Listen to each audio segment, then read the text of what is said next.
You don't want to do this. You can do this later, but you want to do this plastic wrap my head. That's what I'm going to do, just to keep the moisture in. You know, I'm going to be mindful, you know what I mean? I think it's part of it is your mind too. You have to be mindful of how you want your hair to grow.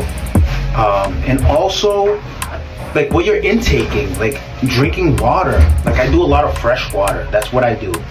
I do alkaline water too when I'm working out, but fresh water all day. That's what I'm doing. I'm a real herbal guy, so I do teas. But yeah, that's what I do because you want to nourish your body because it comes out. You know what I mean? And how I hydrate my body is I take sea salt in the morning. I crack a little bit of sea salt, you know what I mean, in my palm, and I take it, let it sit on my tongue, kind of like press it on the roof of my mouth, and kind of, you know, just sit it there for like a minute or two, and then after that, after the minute, like a minute and a half is done, you want to kind of move it around, and then move it around the cavities of your mouth, your lip cavities, right? Move it all around, and your mouth's gonna get real watery, but try not to swallow the water it's producing. Okay, try not to swallow the water that's producing. Just let it dissolve. You know what I mean? Let it go down your esophagus naturally. Don't try to swallow it. What?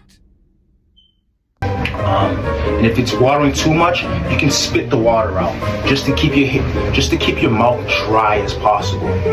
You know, and while you have that salt in your mouth, I find it's best if you're breathing through the mouth,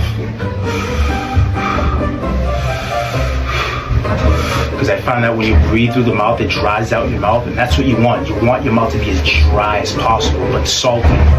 And then after like 20 minutes, I wait a little bit longer. Some people wait 15, 20 minutes, whatever. I wait about 20 to 30 minutes because I like to wait to, you know, I want to drink water when I'm thirsty. I just don't want to drink just to drink water. And when we're drinking water, guys, we're just filling up our bellies with just water. If we're not like alkalining ourselves, we're just filling our body up with water. The reason why we're alkalining our body with the salt is to actually properly hydrate our body, because remember, our body's like a tree. We want to hydrate it, we want to drink the water, and we want it to spread out. We don't want to drink it so it goes down and it just sits in our belly. We want to drink it and let it spread out. And when drinking the water, we have to be mindful that we're drinking the water and spreading it out to our face, our neck, our chest cavity area, all throughout our arms, throughout when it goes down to our legs. Like, we want to be mindful we're pushing it outwards. That's proper hydration, guys. Remember that. And part of it is using the Batana oil, and you have to be mindful of how you're hydrating your hair follicles that way too. Yeah, instead of hydrating it up as it's going up, you know, you want to make sure you're hydrating. You know, it's a mind thing, really. I don't know how to explain it. If you're thinking that way, it is that way, you know, or it becomes that way. All right, guys, that's it for today. I'm gonna come back and, you know, in the next 3 days, and who knows what else we're gonna find out. But stay tuned, guys. Peace.